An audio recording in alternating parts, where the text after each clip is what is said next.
Jean-Paul Sartre's No Exit famously postulates that hell is other people, and he's just talking about a few strangers trapped in a room together.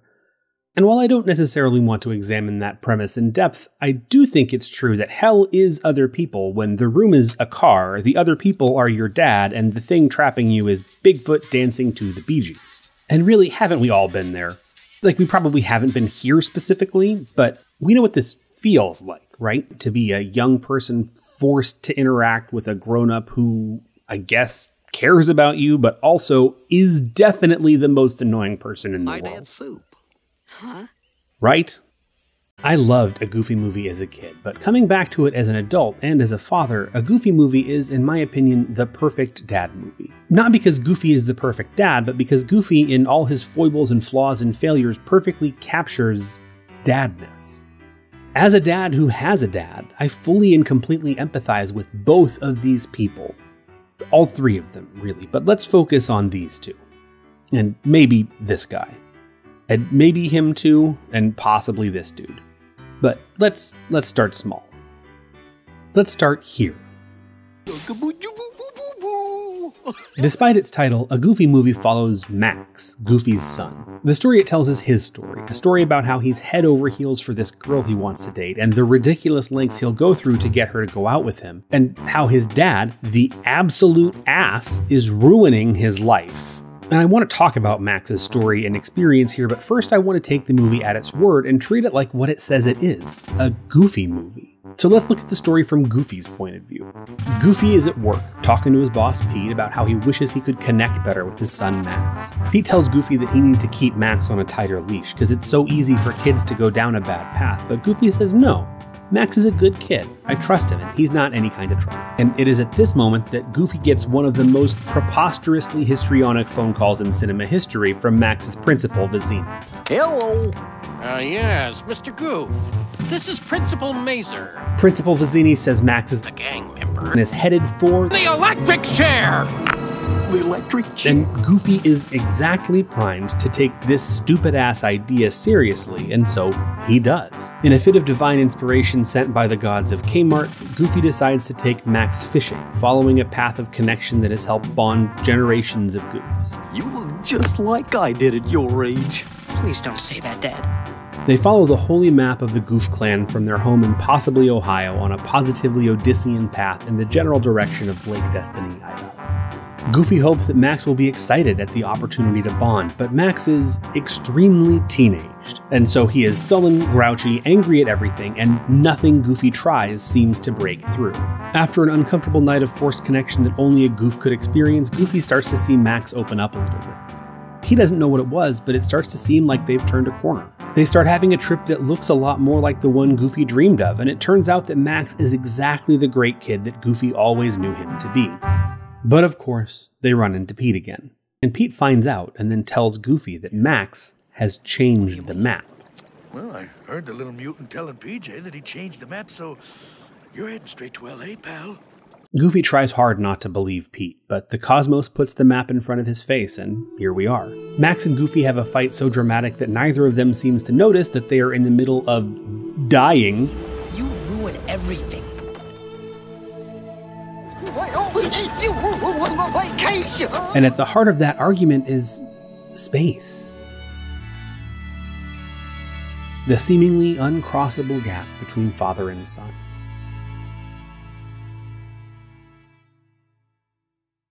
Long ago, I took a class on Asian literature and Western Orientalism, but what it was really about, what I still carry with me from it almost 20 years later, was that space. Not specifically the space between Goofy and Max on the top of this car. Not even the space between father and son, but the infinite distance that exists between any two people.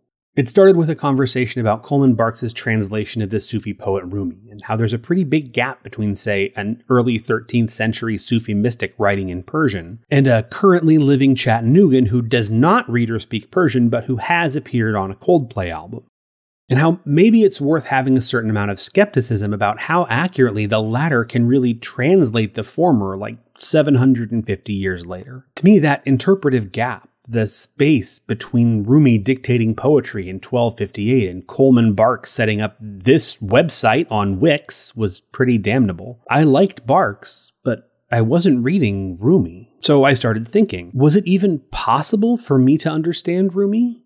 Would a better translator even help? We read thinkers like Hans-Georg Gadamer, who said that translators expand our horizons, so that if I understood Barks, and Barks understood the translations he was drawing from, and those translators understood Rumi, then I could understand Rumi. But that just seemed like a long, long way. And then I thought, wasn't I that far from everybody?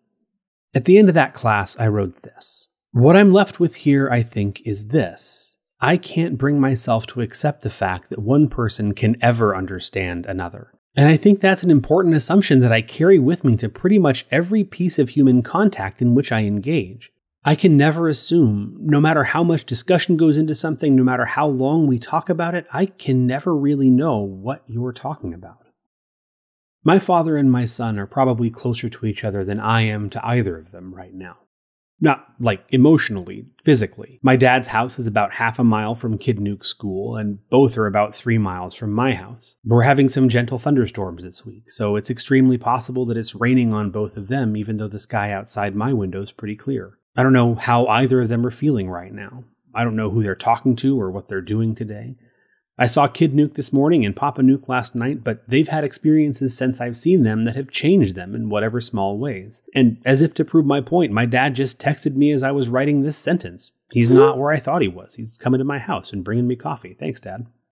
The gaps between me and my father and me and my son are not as wide as the gap between Rumi and Coleman Barks, but they're there. There is a space of experience between us that means I can never really say I understand either of them. Max tells the story of a Goofy movie differently.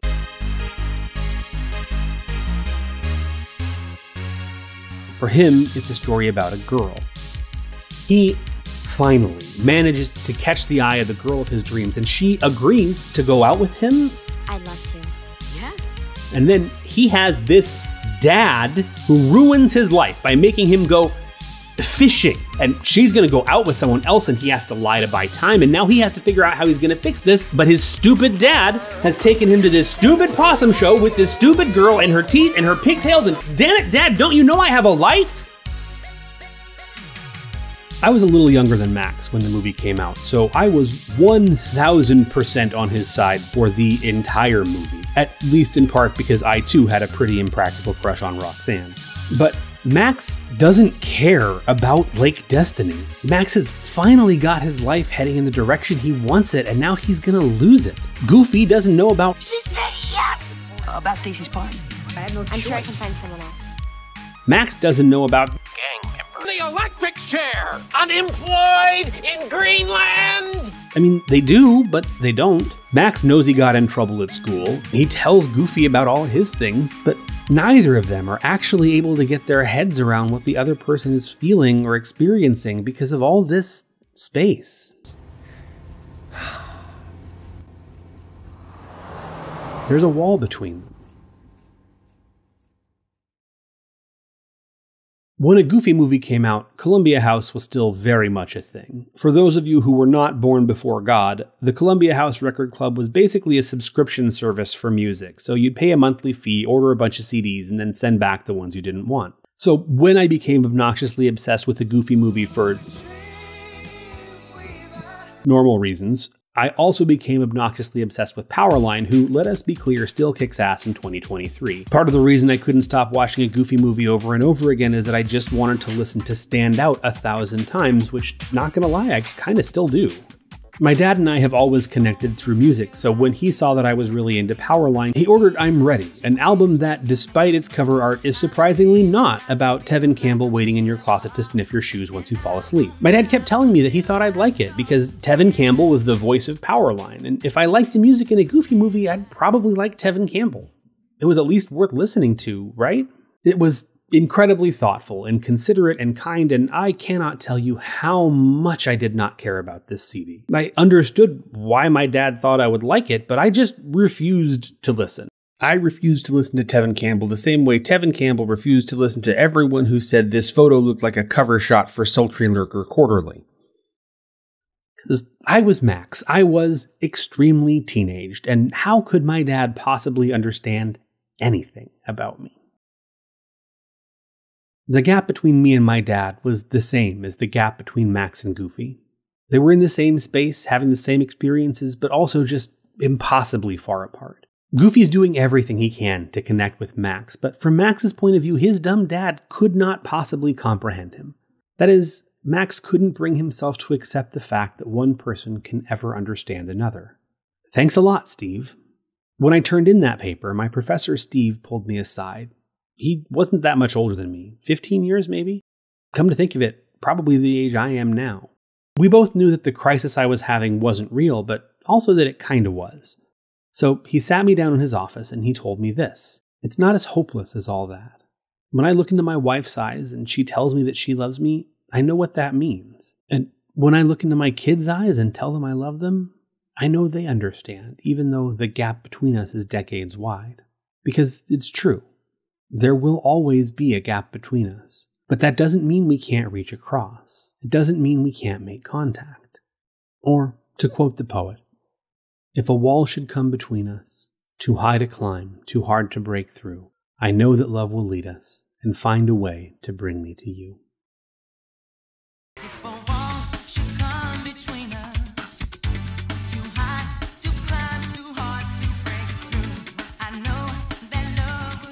I tried for ages to get Kid Nuke to watch a Goofy movie with me. He did not care.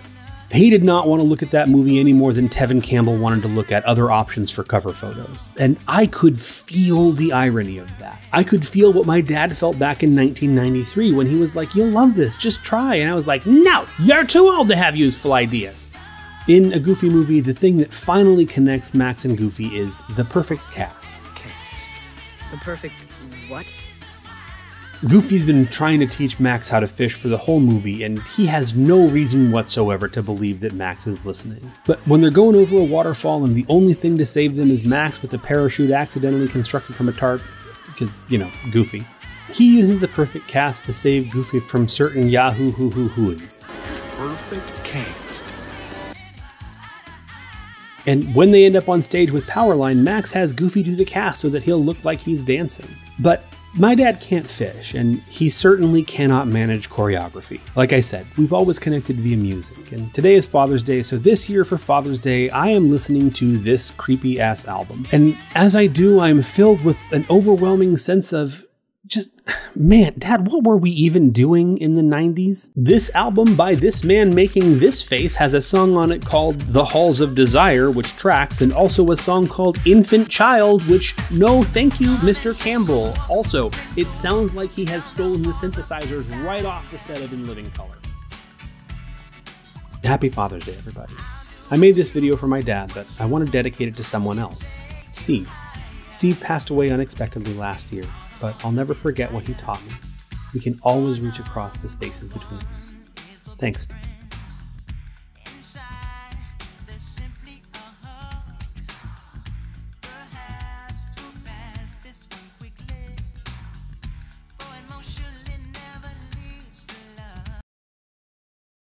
Never go in against the principle when death is on the line.